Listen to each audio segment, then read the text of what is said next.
Okay, so I've made games for over 10 years now, but it's something that I've never really shown anyone. My favourite part about making and playing games is exploring expansive and interesting worlds. Worlds that have character, that make you want to see what's beyond the horizon or what's around the next corner. That being said, most of the games that I've made have never really taken that route. They've always ended up being tutorial-driven 2D platformers or smaller projects that served as a way to build upon my game dev knowledge, rather than satisfying my interests in environment and level design. That was until recently, when I purchased my first ever stereoscope, and thought it a great opportunity to scratch that world creation itch. So welcome to episode 1 of what I hope will be a long-running series and time capsule of the development process of Burn It All Down, a first-person stealth-based destruction game, or for short. Inspired by the worlds found in Dishonored, Thief, V for Vendetta, or George Orwell's 1984, this game will be set within the fictional world of post-nuclear dystopian London, living under harsh communist rule, where you only have one objective: burn it all down. First, I began by planning out the development process of my tasks ahead. I spent many months thinking how I could accomplish my vision. My biggest worry has been scope creep and keeping that in check. To do so, I made myself a strict list of goals that would help make the game a reality. I decided to give myself a 2-year development plan and split the project into 4 main stages or pillars that I could execute and expand upon. These 4 main pillars would be the identity of the game and consist of the sandbox, AI and combat, destruction, environment and level design. I began by familiarizing myself again with Blender, relearning how to use the tool, as my 3D modeling skills have taken a back seat over the years and a Maya subscription is worth more than my car. What? Once good to go, I began with creating the Unity project and setting up the scene. Welcome to the sandbox.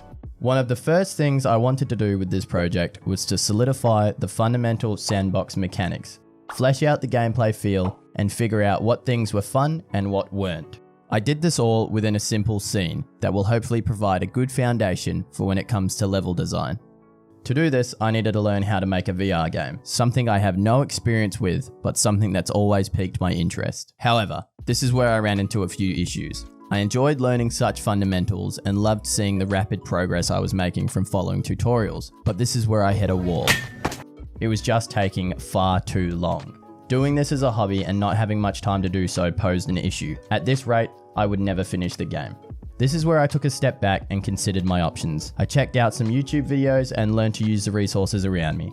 I decided to forego my preconceived notions on assets and do what was best for the project and myself, this being purchasing a VR framework from the Unity Asset Store, and save myself hundreds of hours of game development time and mental stress. This is something that has always stunted the games that I have previously made.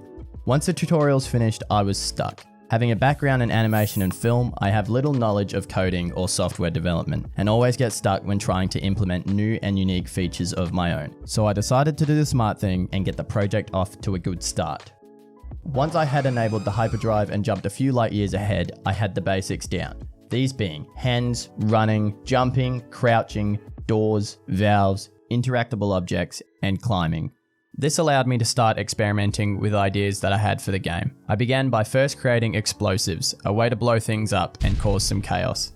This was the first script that I made for the game, and it works by detecting collisions of any kind that meet a required trigger force, and if so, triggering an explosion effect and sound, and applying a force to all surrounding objects. Naturally, this called for some level of destruction, so I created a script that allows certain objects to crumble and break. At this point, I decided to implement a bit of immersion into the game, in the form of bottles. These bottles were to make sounds when dropped or knocked, and break when receiving too much force. I did this by having the bottle play a random sound when colliding with other objects. To further the effect and reduce repetition, I made it so that the script changes the pitch with each sound. This will come in handy later when it comes to distracting guards and guiding them away from their patrol patterns.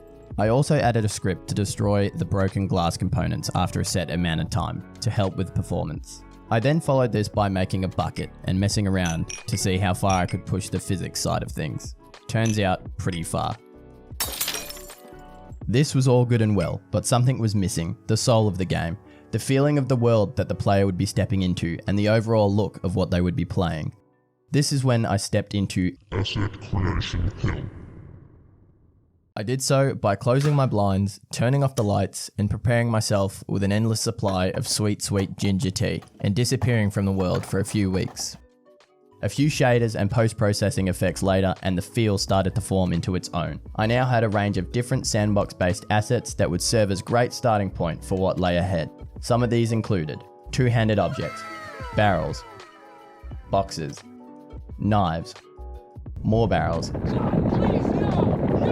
explosions, stabbing, explosive barrels, bottles, donuts, stabbing donuts, some environment props, and much more. Okay, so I'm obsessed with older looking games, and it turns out it's quite easy to replicate and helps when it comes to performance, so that's what I'm going with. This will cut down development time tremendously and create a unique looking world that fits with the characters that I have envisioned. Which brings us on to our next and possibly our biggest challenge to tackle. Stay tuned for the next devlog where I introduce the player to the enemies. I hope you guys have enjoyed this video. This is something that I've never really done before and is completely different from the videos that I've made in the past. Have stepped out of my comfort zone a bit with this one, so if there's anything I can improve on or something you think I should add to the game, please let me know in the comments below. The next devlog shouldn't be too far away as I'm almost done finalizing the AI, so hopefully you stick around for that one and subscribe. Cheers.